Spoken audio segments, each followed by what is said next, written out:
Muka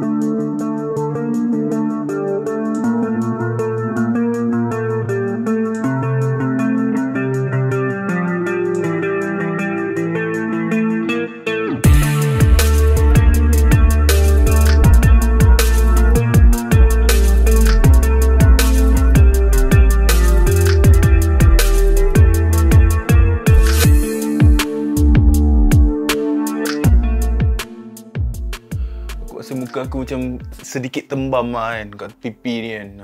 Aku rasa ni lah akibat dia bila cuti lama sangat tu tak? Tapi tak apa, kita abaikan.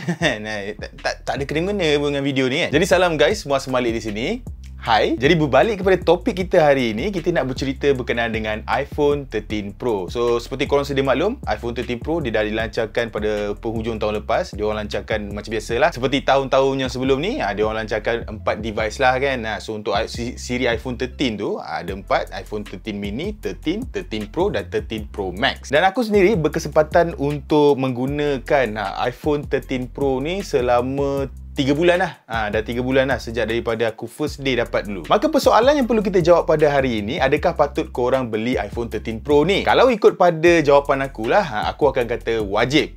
Kalau mampu. Sebab iPhone 13 Pro ni, harga dia memang tak masuk akal lah. Dia memang tak ada istilah harga kasih sayang ke, harga member-member ke, memang tak ada. Sebab model yang paling murah dia ni pun, model yang 128GB ni pun bermula pada harga jualan RM4,899. Memang harga dia sekeras-kerasnya lah. So, kenapa aku kata wajib untuk korang beli iPhone 13 Pro ni? Sebab kalau korang nak the greatest, the best, the most powerful iPhone yang ada buat masa sekarang ni, memang iPhone 13 Pro lah jawapan dia. Tak kisahlah kalau korang decide untuk go for model yang Pro ataupun Pro Max. Dua-dua ni lebih kurang sama je. Yang membezakan Pro dengan Pro Max ni adalah lebih kepada dia punya size capacity bateri dengan size screen hadapan dia. Yang mana dekat Pro Max tu, sebab nama dia Max tu, screen dia lagi besar lah. Lain-lain semua lebih kurang sama je. And aku decide untuk ambil yang iPhone 13 Pro ni sebab aku suka dengan size dia.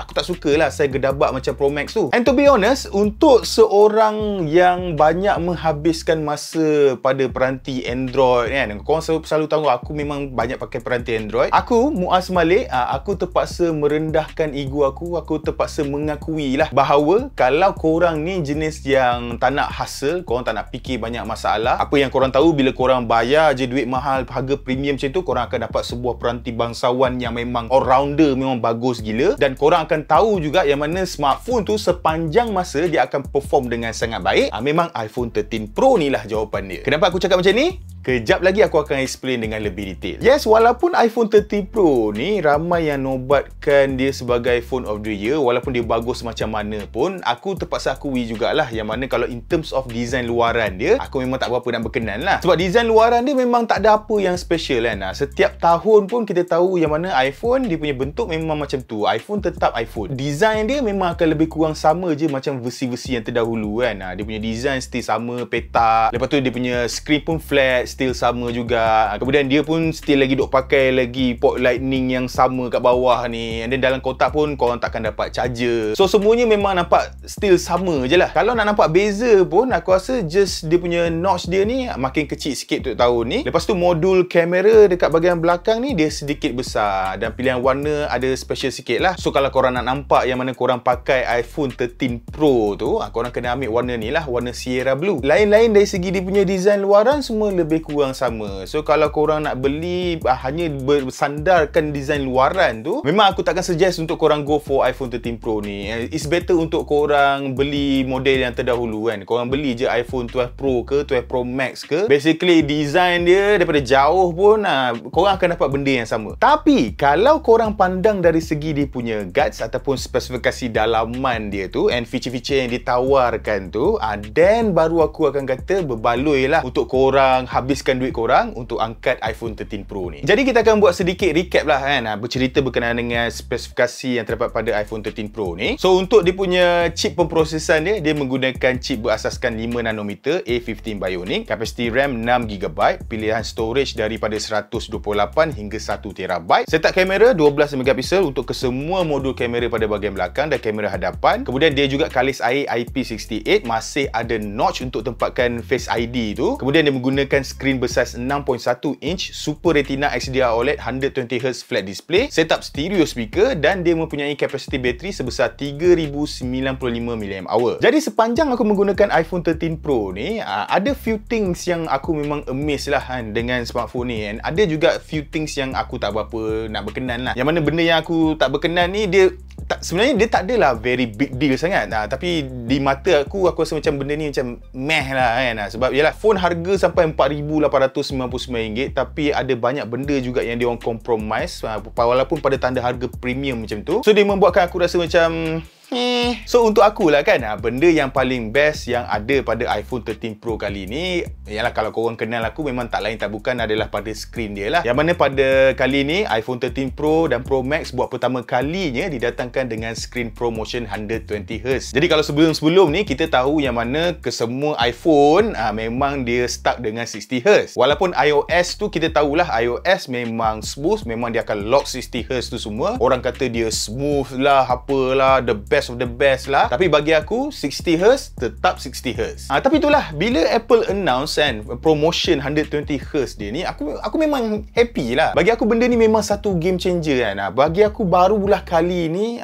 iPhone dia berdiri setanding dengan flagship Android lain. Jadi bila kita tambah skrin XDR Retina display dia yang sedia ada tu, yang memang cukup powerful dengan 120Hz ni, dia secara automatik akan memberikan pengalaman penggunaan yang lebih baik berbanding 60Hz. Yes, aku faham ada setengah kebanyakan orang lah memang tak boleh nak beza pun 60Hz, 120Hz, 90Hz ni semua. Sebab tak semua orang jenis spec head macam aku ataupun macam korang yang tengah tengok video ni lah. Dan macam aku cakap tadi juga, 60Hz pada iOS ni memang dah cukup stabil lah, memang dah cukup smooth dah. So yes, memang betul, apa claim tu semua memang betul. Tapi macam aku juga cakap tadi lah, aku sebagai pengguna, aku memang tak boleh menidakkan yang mana 120Hz tu adalah lebih baik daripada 60Hz. Sebab dengan 120Hz ni, dia akan memberikan smoothness tau. Dan secara tak langsung dia akan membuatkan segala sentuhan dekat skrin tu kan, bila kita scrolling tu, dia akan lebih rasa responsif tau, lebih pantas. Sebab bayangkanlah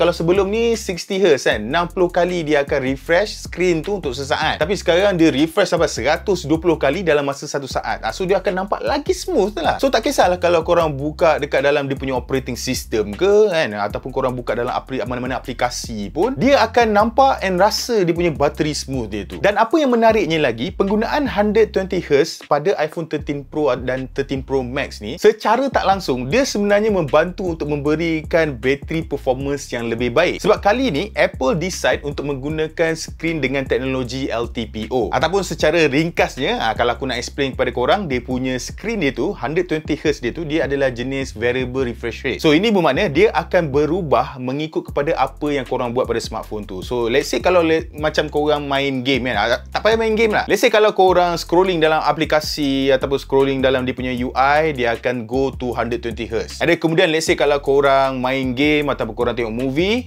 dia akan turun kepada 60Hz ataupun 30Hz. Dan let's say kalau korang tak ada buat apa-apa dekat skrin, contohnya korang baca teks ke, korang baca artikel ke, benda skrin tak bergerak, dia akan turun sehingga 10Hz. So ini bermakna bila dia punya refresh rate tu, dia variable, dia boleh berubah-ubah. So kat situlah dia jimatkan penggunaan tenaga bateri tu. And benda ni pun dia memang akan reflect pada performance bateri dia. Macam iPhone 13 Pro ni, aku terus terang aku berani untuk katakan yang mana iPhone 13 Pro ni adalah merupakan antara smartphone yang mempunyai performance bateri yang baik dekat dalam dunia sekarang ni. So macam aku sendiri, dengan cara penggunaan seharian aku terus terang, aku memang tak boleh nak matikan bateri dia dalam masa sehari. So selalunya by end of the day, aku akan ada dalam 20 hingga 30% lagi bateri. So dekat sini aku memang macam wow, memang menakjubkan lah. Efek daripada day 1 sampailah ke bulan yang ketiga ni, dia konsisten. Memang macam tu lah aku akan selalu dapat setiap hari. So kalau nak cerita dari segi bateri performance, macam orang kata dulu iPhone ni bateri tak berapa kuat, benda tu memang dah tak wujud dah. iPhone 13 Pro ni bateri dia memang king, memang best. Tapi kalau nak cerita benda yang tak best berkenaan dengan bateri dia ni, memang tak lain tak bukan adalah dari segi dia punya charging dia. So charging time dia charging time dia memang slow. So korang bayangkan bateri dia dalam 3000 mAh. So dengan menggunakan PD 2.0 kan, gunakan dia punya kabel type C to lightning tu, so dengan dia punya fast charging dia tu, kalau nak charge iPhone 13 Pro ni daripada 0 hingga 100%, dia akan ambil masa dalam 1 jam 30 hingga 1 jam 40 minit. Like, apa kejadah je kan? Apa benda ni? Phone harga sampai 4,000 lebih, charging time ambil masa sampai 1 jam 40 minit. Apa benda? Aku memang tak boleh terima. Ingat ni tahun 2016 lagi ke? Kenapa Apple, sebuah company yang besar, company yang boleh invest R&D berbilion ringgit, berjuta-juta, beribu-ribu lemon tu semua, takkanlah dia orang tak boleh come out dengan satu sistem fast charging untuk dia punya iPhone dia orang kan? So benda ni memang macam tak logik lah kan bagi pendapat aku. So korang mungkin boleh cakap, alah, Apple buat macam ni bersebab kan, Apple buat macam ni sebab dia saja bagi charging slow untuk dia orang selamatkan bateri dia, sebab nak jaga dia punya kelestarian kan, untuk tahan lama, supaya orang yang beli iPhone ni boleh pakai sampai 4, 5, 6 tahun. Sebab tu lah Apple dia bagi charging slow and steady je kan. Apa punya pemikiran lah korang ni? Aku memang tak faham. Ni aku nak bagi tahu korang lah, bukan semua orang yang beli iPhone nak pakai smartphone dia sampai 4, 5, 6 tahun. Ambil contoh macam aku lah kan. Macam aku ni memang tiap-tiap tahun akan tukar iPhone yang baru. So kalau korang tak berapa nak ekstrim macam aku, mungkin korang akan tukar smartphone macam mana? Dalam 2-3 tahun kan, 2 tahun sekali, 3 tahun sekali korang akan tukar ke iPhone yang baru. Dan kejadahnya orang macam aku ataupun orang yang 2-3 tahun tukar phone tu nak fikir pasal kesihatan, kelestarian, tahan lama dia punya bateri dia kan. So macam aku memang sanggup untuk sacrifice kesihatan bateri tu untuk dapatkan fast charger yang lebih laju. Dan aku terus terang, aku kecewa iPhone 13 Pro, 13 Pro Max ataupun mana-mana iPhone lah tak dapat nak memberikan pengecasan pantas seperti yang aku nak. So korang nak tahu tak jawapan sebenar kenapa kesemua iPhone ni masih lagi tak support untuk fast charging yang tinggi? Jawapan dia memang mudah aje. Jawapannya terletak pada bahagian bawah ni. Ni port ni, port lightning ni. Port lightning ni lah punca segala punca kenapa iPhone masih tak dapat fast charging. Korang tahu tak, dengan penggunaan port lightning ni kan, paling maksimum dia orang boleh pergi adalah 28 watt sahaja. Dia memang tak boleh pergi lebih daripada tu. Dia punya maksimum kat situ je. Dia akan cap pada 28 watt. So sebab itulah sampai sekarang, sampai ke iPhone 13 Pro ni masih lagi tak ada super fast charging. Aku tak tahu kenapa Apple ni dia punya ego dia tu memang tinggi gila kan. Tak nak bekalkan dengan penggunaan USB-C, sebab by this time kita semua sedia maklum yang mana USB-C memang akan support lah fast charging, super fast charging sampai 120 watt tu semua. Jangan kata kat aku Apple tak boleh buat, sebab kalau kita tengok produk-produk dia yang lain, contohnya macam dia orang punya MacBook, dia orang punya iPad, semua dah pakai USB-C. Kenapa dekat iPhone dia tak boleh bagi USB-C? Itu aku baru cerita berkenaan dengan dia punya charging. Belum aku cerita lagi berkenaan dengan dia punya transfer rate. So let's say lah kalau korang nak transfer file kan, korang cucuk kabel, transfer ke komputer, dia memang lambat gila lah. Sebab maksimum yang dia boleh transfer hanyalah up to 480 megabit per second. Dia memang sangat berbeza dengan USB-C yang dia boleh pergi up to 40 gigabyte per second. So kau boleh nampak kan, perbezaan dia tu, kelajuan dia tu memang ketara gila lah. Tapi itulah, kalau nak cerita berkenaan dengan transfer file ni, yang ini aku rasa macam no big deal sangat lah. Sebab aku rasa kalau korang ni adalah memang pengguna iPhone, sebelum ni pun pengguna iPhone, lepas tu korang upgrade ke iPhone 13 Pro ni, aku memang boleh garanti lah yang mana kebarangkalian untuk korang dah berada pada ekosistem Apple tu memang tinggi lah. So ini makna mungkin korang dah gunakan Apple AirPods, korang gunakan iPad, korang gunakan MacBook. So untuk korang transfer file ke iPad, MacBook ni semua, mana ada pakai wire. Of course lah korang akan gunakan AirDrop kan, sebab bila guna AirDrop dia memang laju gila lah. Yang kunonya adalah orang macam aku lah, yang mana gunakan Windows PC. So bila nak transfer tu kena transfer secara manual gunakan kabel kan. So kat mana dah aku ni? Okay. So tadi tu kita cerita berkenaan dengan bateri. Jauh aku melalut kan. Okay, now kemudian aku nak cerita berkenaan dengan performance dia. So macam aku cerita tadi kan, spesifikasi dia gunakan A15 Bionic. So A15 Bionic pada iPhone 13 Pro ni memang OP lah. Memang overpowered lah. Memang the best of the best lah buat masa sekarang ni. Tak kisahlah kalau korang nak buat benchmark ke ataupun korang nak buat, aku tak tahulah, korang nak buat apa pun kat smartphone ni memang akan very smooth lah. Memang korang takkan berdepan dengan masalah tak cukup kuasa lah kan, macam mana ni kan.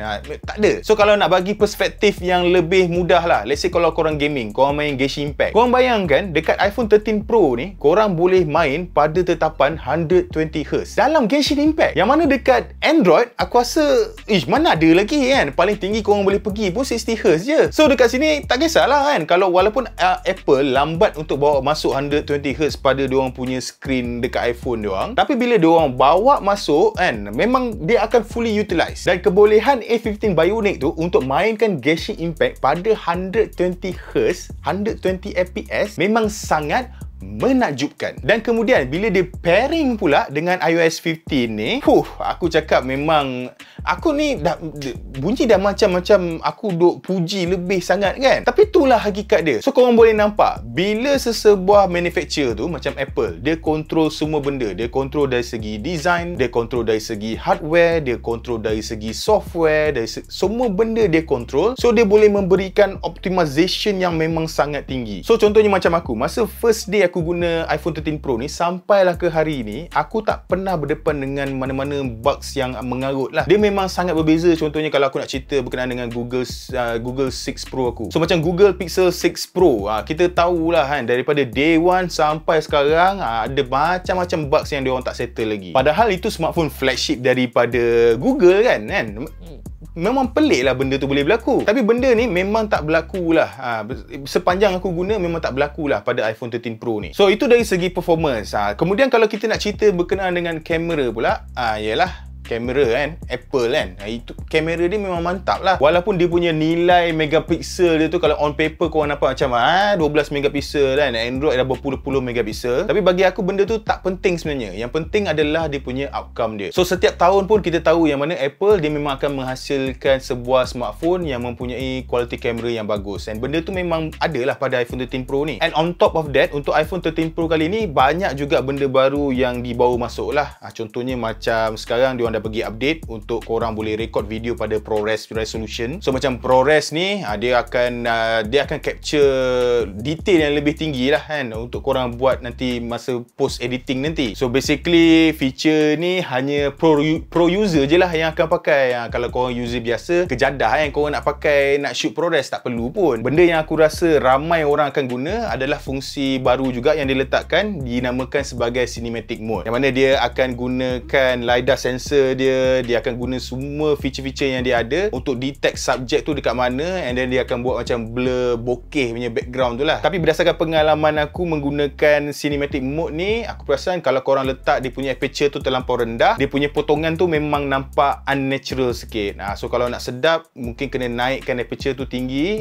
supaya dia punya blur dia tu tak ada nampak over sangat, so that dia punya cutting dia tu akan nampak lebih cantik. So itu dari segi pendapat aku lah. Dan satu lagi benda yang best adalah kalau korang nak ambil gambar still photo, dia sekarang macam iPhone 13 Pro ni dia ada fungsi filter macam photographic style punya filter lah, yang mana korang boleh pilih lah antara sama ada korang nak gunakan standard tu standard biasa, ada kemudian dia ada rich contrast yang mana dia akan mimik macam kamera Google Pixel punya, ada kemudian dia ada juga option vibrant yang mana dia akan mimik macam smartphone daripada Samsung, dan filter ni pun korang boleh ubah secara manual ikut pada cita rasa korang lah. Dan satu lagi yang aku suka juga berkenaan dengan setup kamera iPhone 13 Pro sekarang adalah dia punya zoom kamera dia, yang mana zoom kamera dia sekarang dia adalah 3 times zoom. Kalau dulu sebelum ni iPhone 12 Pro dia adalah 2.5 zoom. Dan bagi aku juga iPhone ni masih lagi champion lah kalau nak cerita berkenaan dengan quality video. Quality video tak kisahlah korang buat video jenis yang macam mana pun, korang ambil video pada waktu tengah hari yang terik ke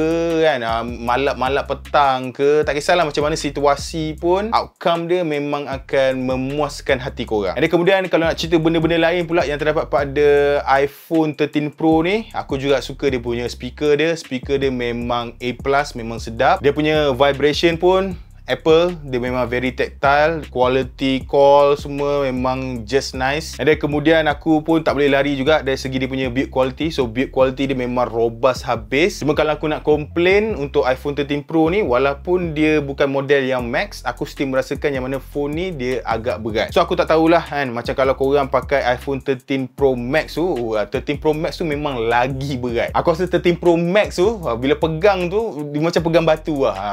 Memang berat gila. And satu lagi, aku still masih lagi tak berapa berkenan lah kan. Walaupun tahu ni dia orang kecilkan dia punya notch tu bagi aku masih lagi agak annoying. Dia bukan, bila korang selalu guna smartphone tu, korang memang takkan nampak lah. Sebab Apple memang bijak. Dekat dalam dia punya iOS, dia orang pandai setup macam mana dia orang setup supaya kita takkan pandang pun dia punya notch dia tu. So itu bagus lah kan. Tapi still, bila kita pandang, kita akan nampak benda tu ada kat situ. So mungkin ada antara korang kata it's okay untuk iPhone masih ada notch. Dia dah macam satu iconic design untuk Apple kan. Yes, memang betul. Tapi bagi aku, yalah, untuk orang yang macam aku yang sukakan teknologi, aku kalau boleh nak tengok sebuah company tu untuk mara ke depan lah. Dan aku rasa notch ni memang is a no-go for me lah kan, untuk tahun 2021 dan tahun 2022 ni. And aku harap rumors untuk iPhone 14 nanti yang mengatakan dia dah tak ada notch tu, aku harap itu adalah rumors yang tepat. Sebab rumors tu dia tunjuk yang mana dia dah tak ada notch, lepas dia ada macam punch hole je. Yang tu aku suka. Dan aku berharap jugalah kan, aku tahu benda ni mungkin takkan berlaku, tapi aku memang masih berharap lah yang mana in future Apple akan kembalikan Touch ID lah. Tak kisahlah dia buat in-display fingerprint scanner ke kat screen ni, ataupun dia letak lah kan fingerprint scanner dekat power button tu ke kan. Sebab yalah, sekarang ni dengan pandemik ni kan, dekat rumah okey lah kan, syok lah kau nak upload, nak unlock handphone pakai muka memang okey. Cuba pergi kat luar tengok kan, pakai mask semua, nak kena masuk, setiap kali nak masuk kena type passcode tu kan. Aduh, imas lah. So tu je lah kan benda kalau aku nak komplain pun berkenaan dengan iPhone 13 Pro ni. Macam aku cakap tadi lah, komplain aku berkenaan dengan iPhone 13 Pro ni, dia memang very minor kan. Sepanjang aku gunakan smartphone ni, aku memang terus terang aku cakap, untuk seorang pengguna Android yang tegar, aku akui lah iPhone 13 Pro ni memang best. Kalau korang pandai utiliskan segala benda tentang iPhone 13 Pro ni, aku rasa korang akan enjoy lah gunakan smartphone ni. Kalau korang rasa macam korang ni adalah user biasa, aku tak rasa korang patut invest sampai RM4,899 untuk sebuah smartphone kan. Lebih baik korang beli iPhone 13. In fact, iPhone 13 tu kan sebenarnya okey je. Dia punya spesifikasi dalam dia basically lebih kurang je dengan iPhone 13 Pro ni. Dia cuma iPhone 13 tu dia tak adalah 120Hz tu, lepas tu dia tak ada zoom kamera kan. Cuma aku perasan lah iPhone 13 tu, aku rasa itu adalah saiz dan berat yang paling ideal lah untuk sebuah smartphone iPhone. So kalau korang ni adalah bukan heavy user sangat pun, aku rasa it's better untuk korang go for iPhone 13. Tapi kalau korang nak best, the greatest, the most powerful iPhone ever buat masa sekarang ni, iPhone 13 Pro ni lah jawapan dia. Okay. Jadi guys, sampai di sini saja video kita untuk hari ini. Macam biasa, kalau korang rasa video ni best, jangan lupa untuk tinggalkan like dan subscribe. Kita berjumpa lagi di video yang seterusnya. Bye-bye.